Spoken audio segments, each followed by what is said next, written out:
introduce ourselves. I'm Peter, and this is my wife, Margaret, who, incidentally, never forgets anything.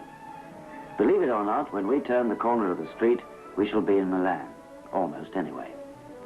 Of course, our route and travel plans had been carefully worked out weeks beforehand, and this was in the nature of a test, really. A test of our Lambretta and of ourselves.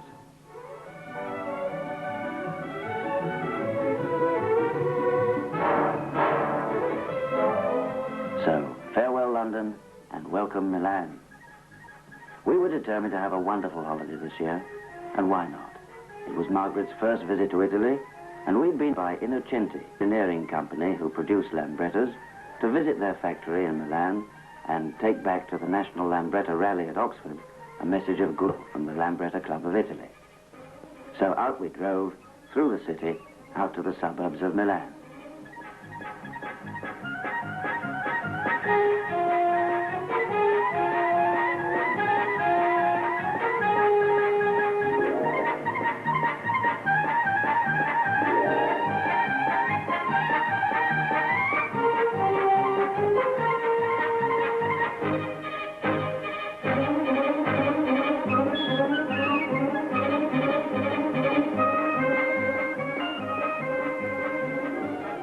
This, for everyone who owns a Lambretta, must surely be quite an occasion. It was for us, I know. We were shown how the parts are sent to the assembly line, how each individual engine is tested before being put into the frame, how careful inspection rejects any parts not conforming to the high standards that Innocenti set, and how every scooter undergoes a thorough road test before passing out of the factory. In these vast works, nothing is left to chance, and only the best is good enough for the Lambretta owner. And yet they turn out a complete scooter every 40 seconds.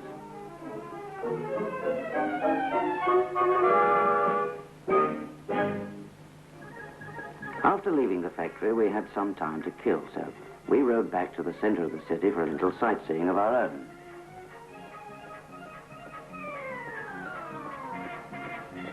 The first place we visited was naturally the cathedral.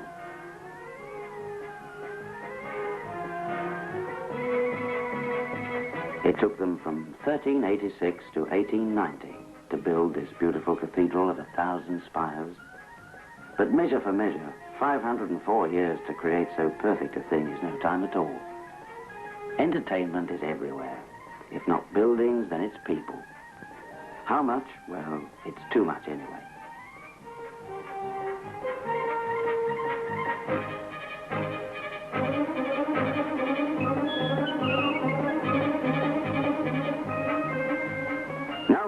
To the station.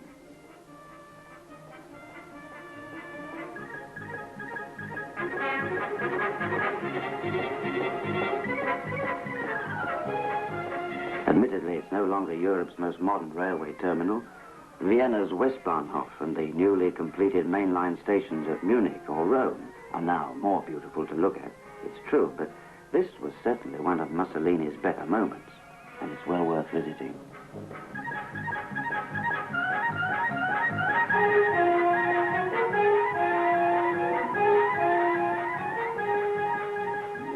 But you can waste an awful lot of time in a city that's new to you, unless you know where to go. We had the president of the Lambretta Club of Italy, Signor Villarese, the well-known racing driver, as our host and guide for our short stay.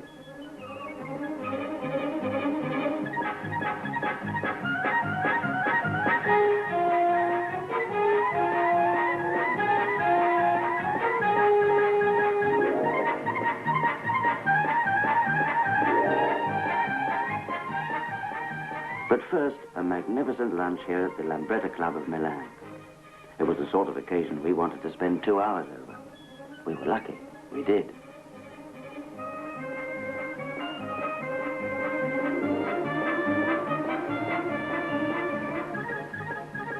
Rather than plan our tour over a map and a guidebook, Signor Villarese took us onto the roof of the club after lunch and pointed out the landmarks of the city.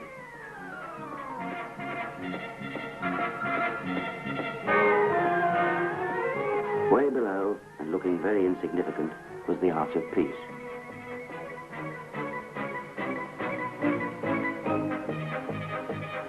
But close to, a 75-foot high monument is really quite imposing. told, it was originally built to celebrate Napoleon's victories. In the end, it commemorated the peace of 1815, which was, quite literally, of course, Napoleon's Waterloo. What I did regret was that we were not able to spend more time with Milan's La Scala Opera House.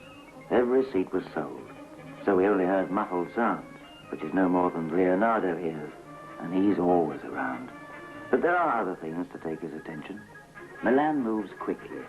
Tempo is in their blood, both the old and the young. We ran across what we thought was a Grand Prix training school. We watched this little display for several minutes, and I'm not so sure that these children don't know most of the answers already.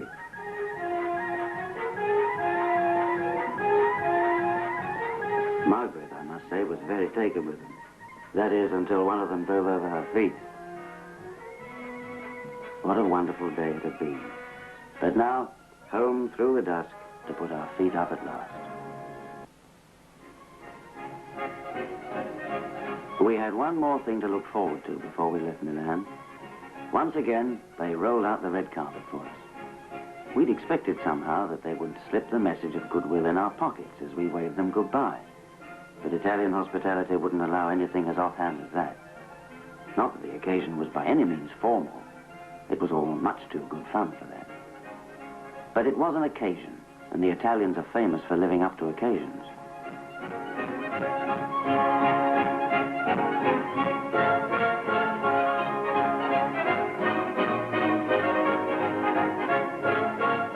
So, this was it. This was the beginning of our long journey back to Oxford, and farewell to our hosts. This is certainly the way to do it. Whether you're in Milan, Paris, London, or any city, the only way to cope with the traffic is by Lambretta. Yes, it certainly is the only way. The smell of wet earth, the crops in the nearby fields, the wind and sun in your face. It was such an exciting feeling leaving the city and starting our run to Stresa and the Alps. We were reminded to fill up with petrol for the day's journey ahead of us by seeing the familiar BP sign just outside Milan. We were surprised to find we could buy our favorite BP Zoom anywhere on the continent. They don't seem to reserve this kind of special service for the Alfa Romeos either. At these stations, they maintain the driver of a scooter has every right to first-class attention that the owner of the fast car has. But what a cheerful crowd they are. We thought they'd be surprised when we told them we were traveling all the way to London under our own steam. But to them, long-distance Lambretta drivers are as plentiful as mountains in the Alps.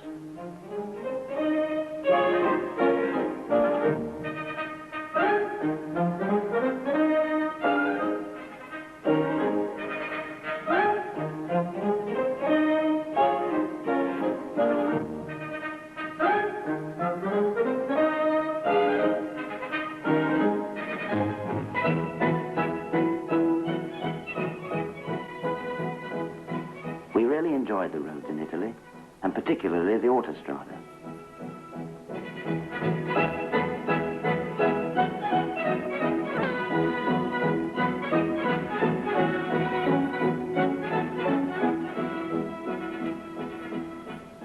There seem to be little M1s all over the place, and they certainly help you to cover the miles at a good average speed. Stresa is a beautiful centre for exploring, stretching as it does along the shore of Lake Maggiore. I had to promise Margaret we'd make for Stresa next year and sail over to the 3 romantic little islands nearby. But then I had to promise Margaret we'd come back to stay in practically every place we passed. So far, the next 38 summer holidays are spoken for. I actually caught myself noting several places I shall return to. 1 or 2 of them I've even put reserve tags on to retire to. It's a funny thing, but quite a high proportion of them are just there, almost out of sight, between the mountains. But then, it's always that way. On the way to the border, the sky got darker and darker, and Margaret was nervous about the impending storm, but we couldn't stop at this stage. We decided to ride it out to Lausanne. In a few minutes, we would be in Switzerland. Customs and passport formalities are the only things to indicate you are leaving one country and entering another. It's difficult to believe that by crossing a white line painted across a roadway, You were entering an entirely different country, where they speak another language, and the politics and the food are as different again.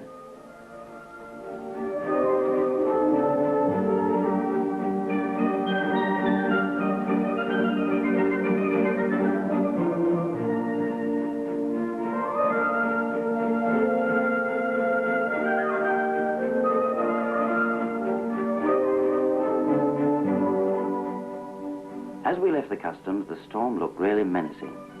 And although there were shafts of sunlight, we agreed that the weather was certainly better on the way out. After a while, it was pouring hard, and the pass road was slippery. But the Lambretta stood up to it well, and we hardly had to slacken speed for the rest of the journey to Brig.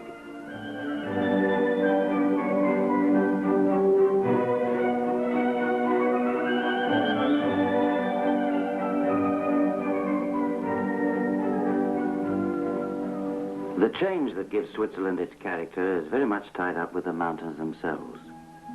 It is strange what differences there are between the various regions. In the south, everything is rugged and grey. Towards the north, it becomes much more fertile and lush.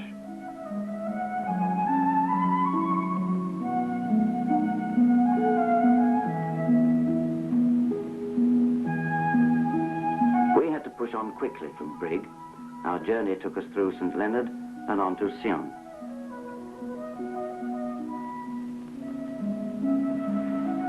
SEINE is the chief town of this largely French-speaking canton, the Valais. We counted 3 beautiful old castles as we drove through, and we couldn't help thinking this was an unnecessary precaution against attack. The Valais must have been the least accessible part of Switzerland, containing the greatest number of high peaks in the country. The villages have been so cut off from one another that even we noticed the inhabitants spoke with quite distinct accents at each place we stopped.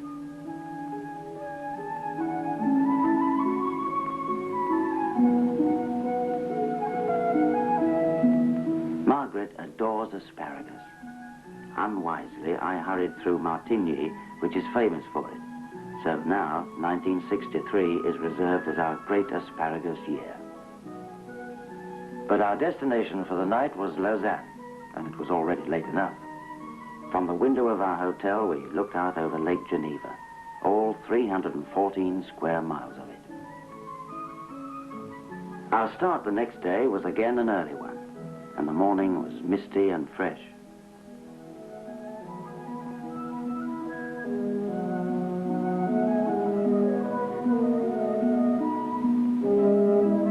The countryside between Lausanne and France, through the Jura mountains that lead gently down to the plains of Burgundy, begins to be less rugged, more luxurious. Here are the vineyards, the farmlands that send their produce back twice a week to Lausanne. This is the sort of country you can take your time exploring on a Lambretta. We decided to stop at Pontarlier for lunch, and found the people at our hotel genuinely anxious to please. We even found time to look round this charming, attractive town, before Margaret reminded me we ought to be moving off, as Paris was still 24 hours away. But right now, our next stopping point was the main town of the Jura district, BESANCON, center of the watch industry.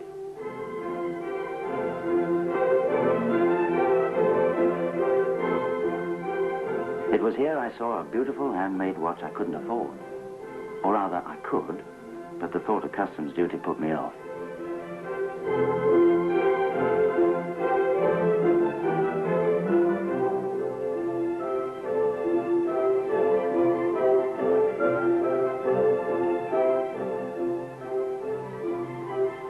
This photographer insisted on taking our picture. But outside a church near Besançon, we came across a happy group, well, almost happy anyway, which needed a photographer far more than we did. There were no photographers, not much ceremony, and rather sadly, not many friends to send them off.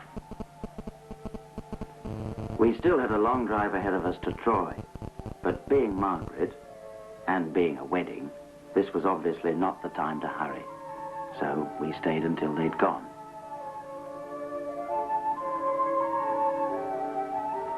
In point of fact, it was no problem making up the time. We filled up with petrol at Bar-sur-Aube and set off for Troyes, where we were to stay the night.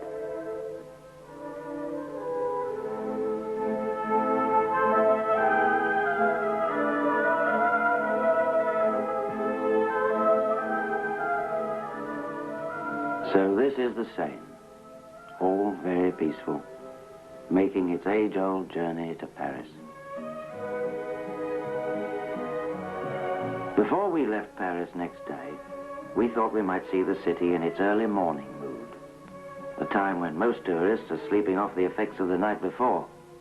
The restaurants are silent, and the streets take on the character we all expect in those nostalgic Parisian songs.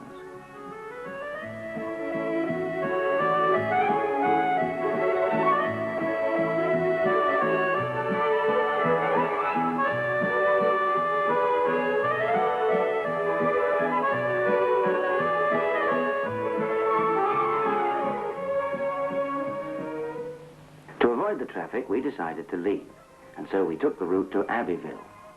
Town after town flashed by, the Lambretta taking it in her stride like the seasoned campaigner that she is. At Abbeville, we were very surprised to see the wonderfully modern shops and offices.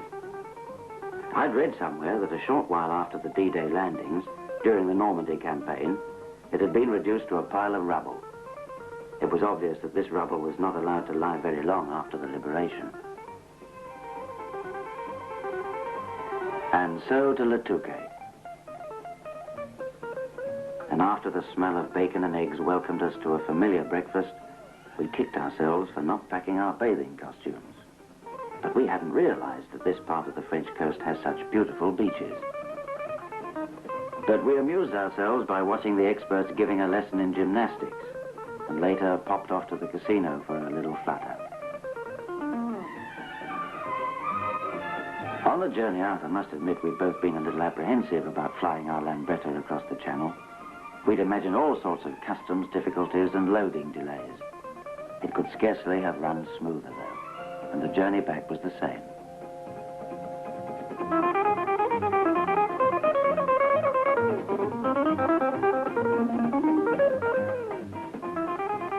Mind you, even the Silver City organization can't vouch for its passengers arriving on time.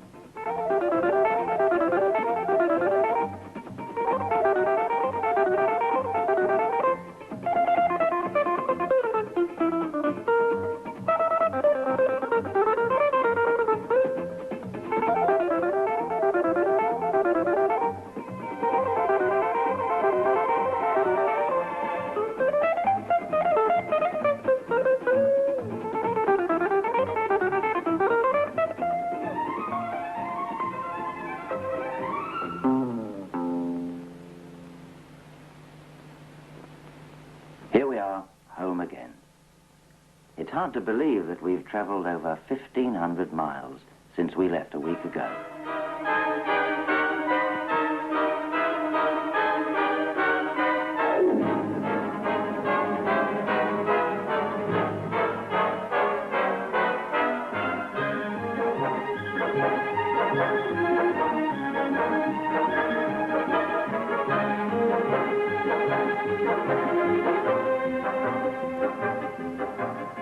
We couldn't have looked the smuggling sort at Lyd, and I suppose with our quota of duty-free cigarettes and one message of goodwill in Italian, we weren't, because customs hurried us through before you could say, "Well, I declare."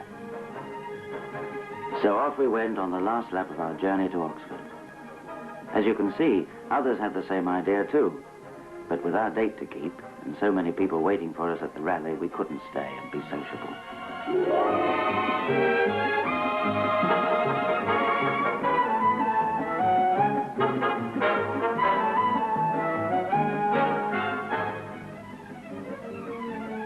Perhaps not quite an autostrada, but it was good to be back on the left-hand side of the road again.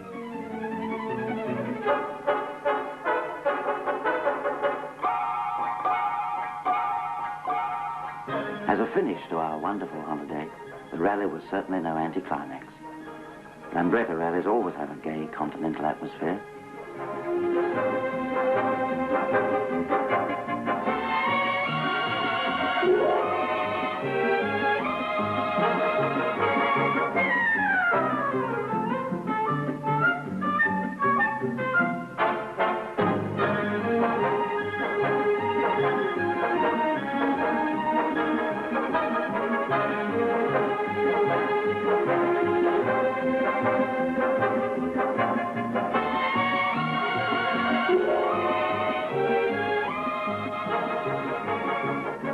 With our message of goodwill, we entered the gates to the rally to find a reception committee of over 2,000 Lambretta owners waiting to greet us.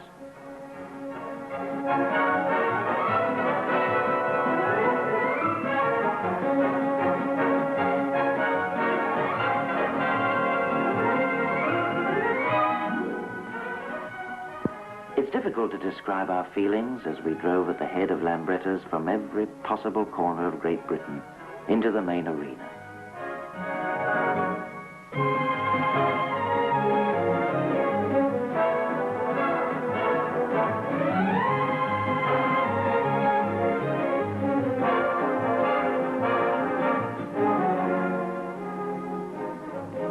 We were welcomed by Mr. A.J. Agg, President of the British Lambretta Owners Association, who then read to the assembled crowd the scroll which we had brought all the way back from Milan.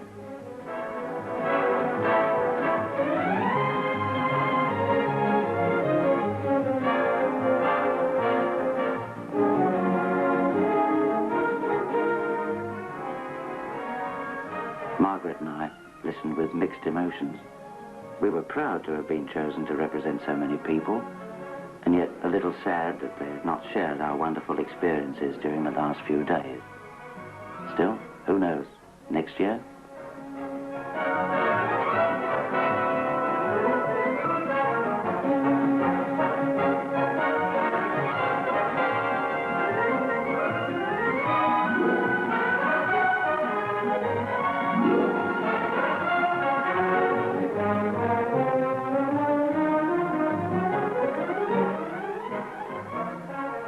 As is always the case at the Lambretta rally, we met dozens of old friends who were all anxious to hear about our holiday.